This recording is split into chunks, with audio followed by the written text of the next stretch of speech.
Nellis Air Force Base is located there. Nellis is a major training center for different types of special aircraft and fighter aircraft, one of the premier training sites for pilots all around the world. However, when I learned that my assignment was at a radar site 50 miles out of town, up near Mount Charleston, I had no idea where I'd be, so finally in the daylight I was able to find the location and reported in 1965 for duty. In 1966, early in the morning, about 1 to 2 a.m., I was staying there on base, and our barracks were at about 8,000 feet. I heard a lot of commotion. You know, at that altitude, sound carries tremendously. And I thought, well, it's early in the morning, it's summertime, and there is it's very warm, and maybe I should get up and take a look. I didn't really want to, but I got up and took a look, walked up to the main road up near my office, which was the commander's office. I was on the commander's staff, Lieutenant Colonel Charles Evans. And I was saying, who's making all this noise? Who's making all this noise at this time of the morning?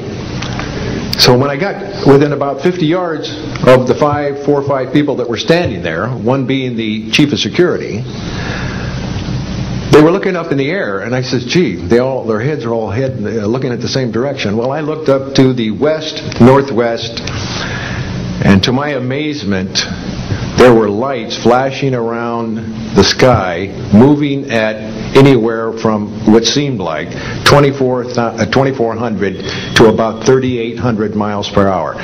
Now, the fact that we're taking an estimate from a distance, we figured, well, this is quite something. However, we continued to watch these darting lights go across the sky and stop, absolutely stop, come to a dead stop and reverse in an acute angle their direction, and then proceed on in they were traveling so fast that you could almost see a pattern left by, if you are computer people, when you move a mouse real quick across the screen, you see a little bit of a tail.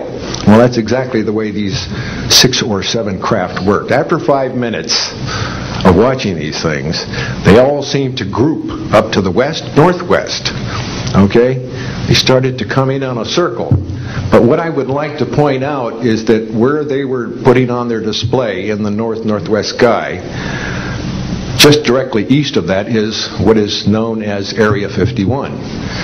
Area 51 is a AEC name, okay? Atomic Energy Commission.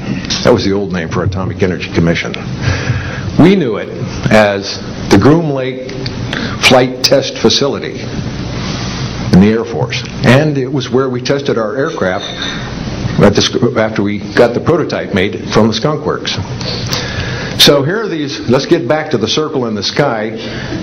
What they did was coalesce and started rotating in a circle, and then they disappeared. Well, I thought, gee, this is something that we have to keep quiet, and that was verified by the chief of security. But we waited there and talked it over for a little bit, and it seemed like, I think it was an hour. Then came the radar people from the scopes, which were at 10,000 plus feet, came down for their dinner at 2 o'clock in the morning. And the first person off the bus was a good friend of mine, Anthony Kesar. He said, he was white as a sheet, and he says, did you see that? Yeah, we all said, yeah, it was a nice display. What a show. He says, we documented them on radar. He says, we didn't give them clearance. The standing order was let them fly through the radar beam. He says, we documented 6 to 7 UFOs. Now, we don't know who was guiding those, but they were certainly intelligent, and we don't know where they landed because they coalesced and disappeared. So I will say at this point, to keep it short, that I will testify under oath as to what I say is true, and I will do so before Congress. Thank you.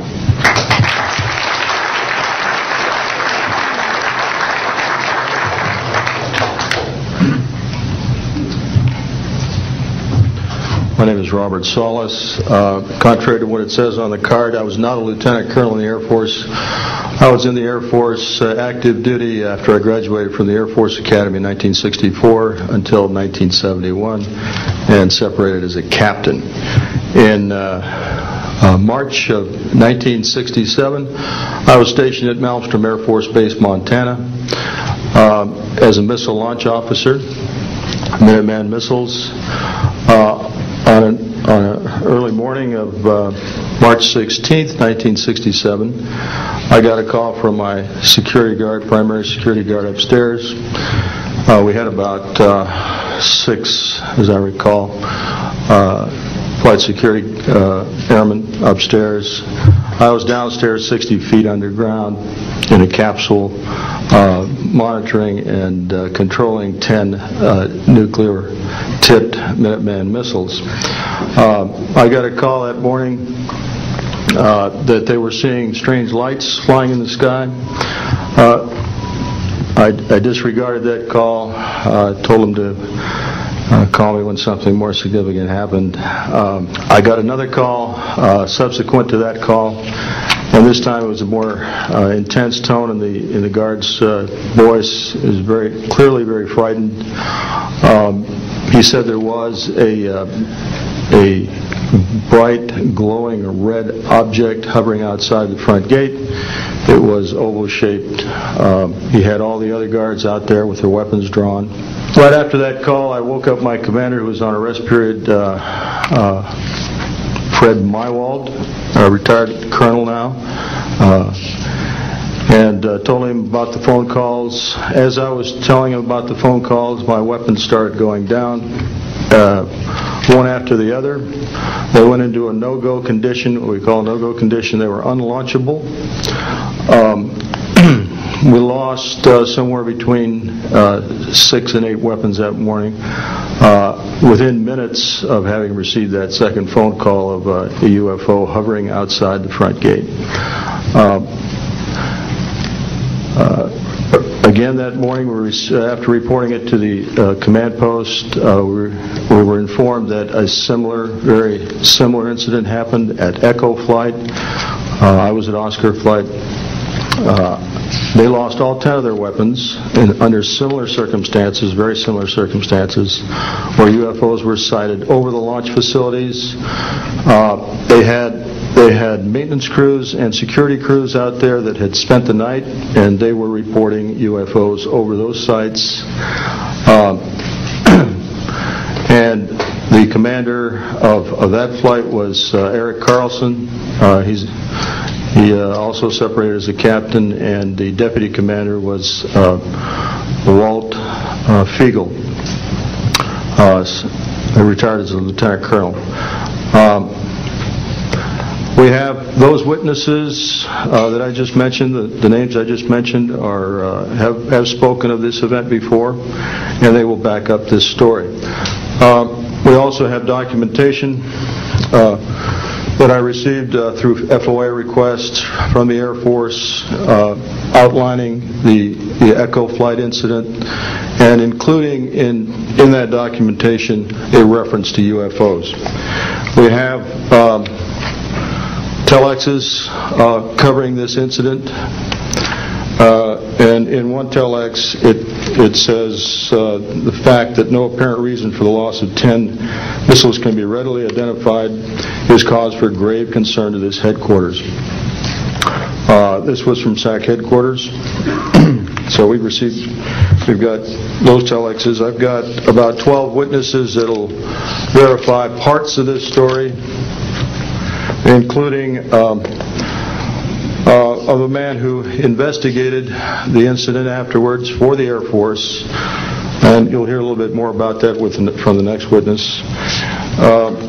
And also